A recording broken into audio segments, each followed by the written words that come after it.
Alright, hello everyone. I'm Anushray. Welcome to Ways of Seeing. Now, in this lecture series, we talk about ways of seeing art, digital media, and just talk about visual culture that have influenced how we see and interact with visual arts in general.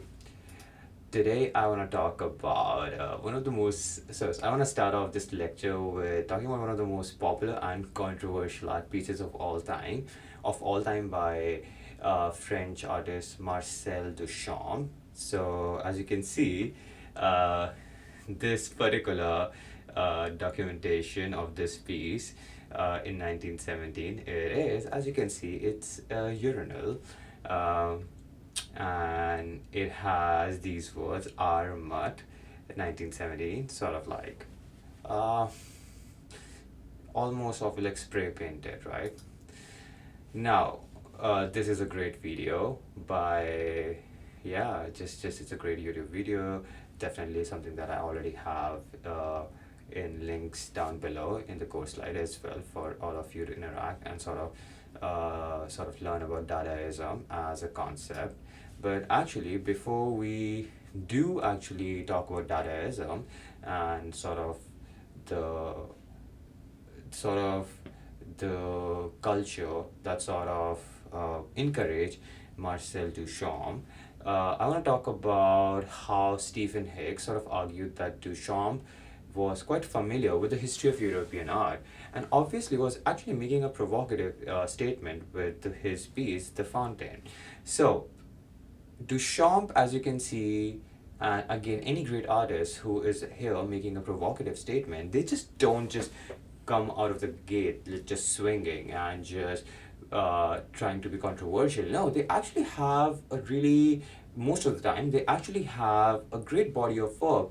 They have this innate creative genius and ability where they are masters of their art, but now after a while when they have sort of displayed and they sort of also have found some reputation and also have garnered some respect just to sort of being in touch with this idea of being an artist.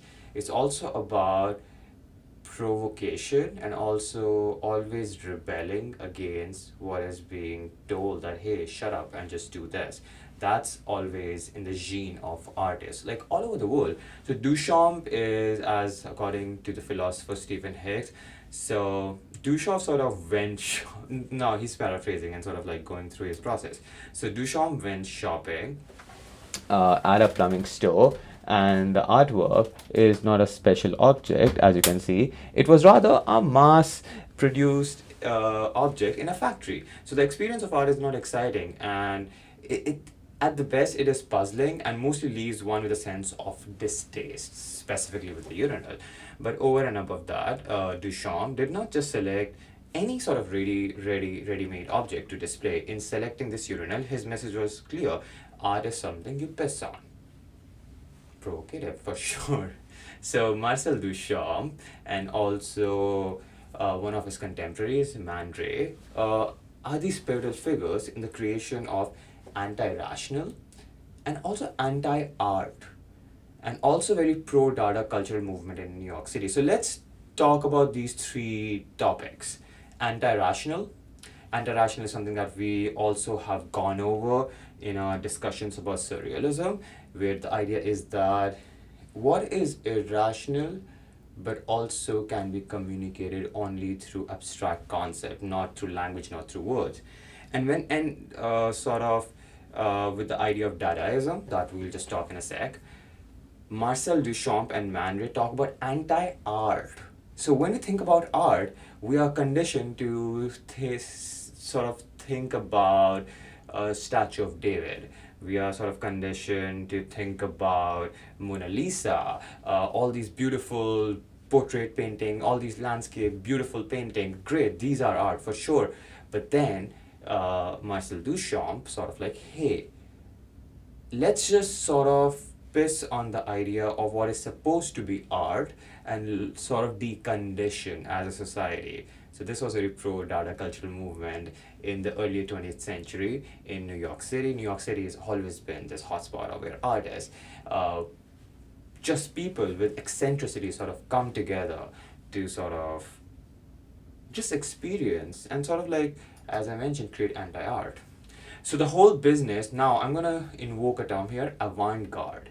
So avant-garde is essentially a French term, but avant-garde sort of is a genre that sort of encompasses or becomes this umbrella term for a lot of experimental art movements that we see. So specifically the Dada movement is basically sort of going to contradict literally the title of my lecture series, Ways of Seeing, is actually unsee the ways of seeing that you've been conditioned. So we have been conditioned through culture, through society, and through the environment that we grew up in, how we see art, right? As I mentioned, oh, Mona Lisa, these beautiful, sort of intricate details and painstaking details, great craftsmanship, but we've been conditioned that this is art, and anything that strays away from very conventional way of painting or taking photos or also designing a building, let's say, is not art, right? But these artists are, hey, like, if that's art, then what we are doing is can also be art, because art is just not something that some people have ownership of, but rather it's a free expression that's part of our human sort of DNA. That what we do as humans is to create art, and then we also debate of what is art, what is not art, and then we can say everything can be art. So how do we unsee all the ways of seeing? So the ways of seeing that I have sort of championed for has been feeling, intellectualization, and observation. So we can use these methodologies and all these ways to see the art, but let's sort of decondition. For example, let me give an example here. So in Canadian context, we have been conditioned to see art through the idea of European settlements, very specific North American way of studying any culture that sort of strays away from our immediate environment, right? Now, someone like me who has an Indian background as Indo-Canadian, I do have conditioning of sort of seeing the Indian aesthetics of things, but also the Canadian side of things. So I feel that I travel between these two worlds, and I also see the follies in both these ways of seeing, be it Indian, be it Canadian, but also I see the pros. So, but as an authentic artist, how can I decondition myself in appreciating an art form that I have no referential point to, but still can honor and kind of can at least see or try to begin appreciating what the artist is trying to communicate. All right, Marcel Duchamp. So I want to show you everyone here some of Marcel Duchamp's work. So as you can see, Marcel Duchamp, an accomplished abstract painter. He is definitely in the realm of Picasso, experimenting with a lot of forms in geometry and cubes. And this is again a great video, something that I will put down in the links and definitely could be part of our discussions. So I will link to all these great videos that I have found over the YouTube. YouTube is such a beautiful resource today to actually get educated, so I love that. Anyhow, Marcel Duchamp, I showed you one of his most iconic painting that actually shows everyone his amazing genius as an artist.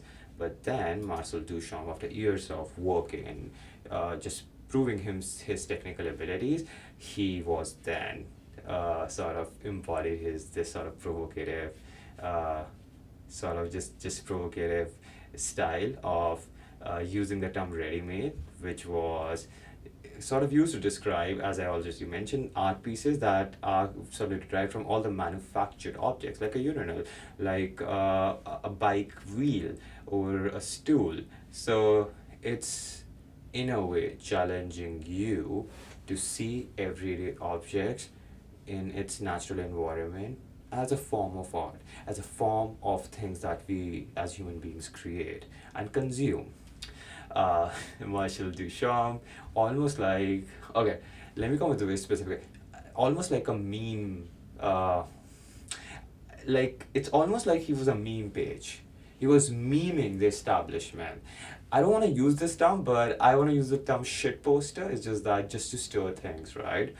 So as you can see, the iconic image of Mona Lisa, very sacrosanct to the French, and he just sort of just sort of like defaced it, right? Like as you might do uh, uh, in high school, just like drawing funny mustaches and features, and he sort of wrote this initial LHOOQ. In French, it means that she's got a hot ass. So, as you can see, shit poster, a meme, right?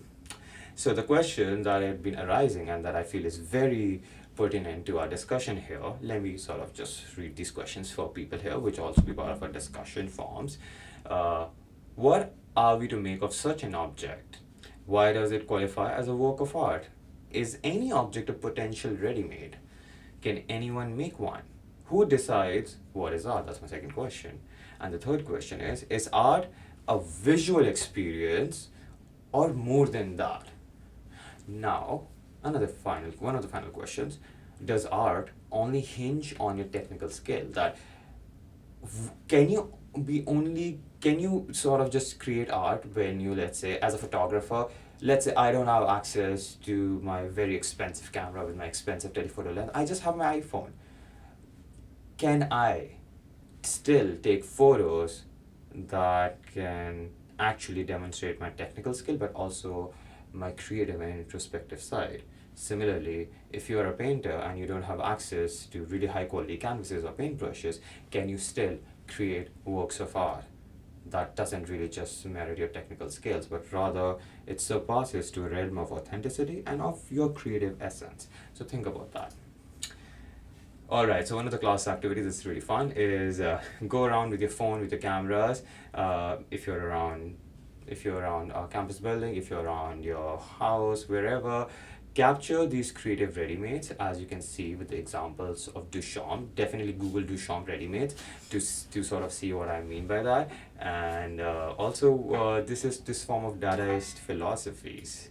Now, before we jump into Duchamp and ready-made, I just want to quickly, because there's a Dadaist video that I definitely want people to sort of refer to here.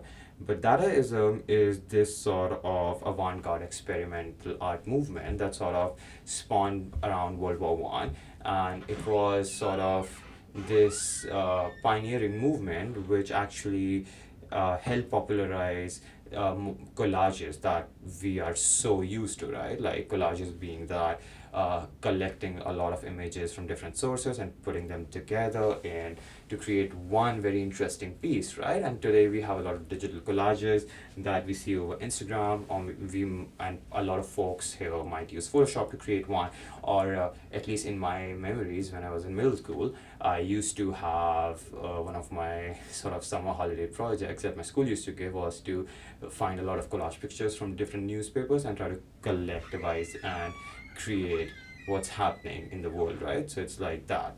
So Dadaism sort of made it popular. It also made popular very abstract way of singing, dancing, poetry. So this was this moment of free expression that challenged a lot of gatekeeping in the art world in the early 20th century. Anyhow, so I do also have the rules that that follows Duchampian's philosophy of what a pure ready-made could be. So let me just rephrase it. So when you go out and take some photos about ready-made, the ready-made should be chosen by the artist. So you as an artist, you are the one that chooses what is a ready-made, right? Second is, the ready-made should be divorced from its ordinary context and use value, and should be represented in a very artistic way or context. So for example, when Duchamp chose to buy an urinal and put it in the middle of a art gallery, it was divorced from its original context. You would only see an urinal in men's washroom generally, right? But it was divorced from its original context. So for example, if you find, let's say, a shoe, where does a shoe belong to? Shoe belong in a shoe rack. It belongs somewhere in a very specific space in your house, right? But imagine if you put your shoe on top of I don't know, like maybe on top of on your coffee table. Don't do that. I'm just like an example. On your coffee table and take a photo. It is definitely divorced from its original context, right? And similarly, if you have a pencil, if you take a photo of pencil on a desk, it belongs to that, right? If you take a photo of pencil with your notebook, it belongs to that reality. But if you go out and sort of just put a pencil somewhere around a tree stump and take a photo, it's divorced from its original context. And then the third part is the ready-made is sometimes given an unexpected title. This also encourages to think about the object completely new. So why is Duchamp's urinal titled Fountain? So he titled his art piece The Fountain. So why? Like what does urinal have in common with fountains? Similarly, if you put your shoe on a coffee table, call it study in pink, because let's say it's a pink shoe, but it's a study in pink. So you can be silly, you can be meaningful. So that's the three rule. All right, so sort of ready-made, and since you also alluded to the fact, another great artist that sort of like pushed boundaries was Man Ray. So as you can see, some of the artworks that Man Ray did also sort of following the footsteps of Duchampian philosophy, as you can see with Man Ray, and this is Marcel Duchamp. Man Ray, Marcel Duchamp, they actually belong to these avant-garde artists who's been experimenting a lot. Another great video that I'll be putting on our links for people to interact with. And some more examples of different artists. This is by Rauschenberg. It is a mixed media art piece that sort of goes into this idea of avant-garde experimental philosophies of anti-art and very contemporary pro-data. More art by Robert Rauschenberg. So this is oil, pencil, paper, metal, photograph, fabric, mixed media art piece, all coming together to create something that is definitely very contemporary, but also very rooted with the idea of anti-art and also very pro-data movement. So this is in Museum of Modern Art in New York. Alrighty. So I've been able to talk about avant-garde experimentation by Marcel Duchamp primarily, and also Man Ray. So my suggestion would be to sort of go through some of the videos that I've shared, go through the discussion forums that I will be putting out, but also do some research on Marcel Duchamp, Man Ray, and different artists that sort of piques your interest when we talk about ways of unseeing. Like, ask these questions that how do you as an individual person sort of feel that, hey, this is art to me, but conventionally this is not considered art, and make a case for that. All right, thank you for listening and thank you for tuning in, and I'll see everyone in our next conversation about art, visual culture, and digital media. Thank you.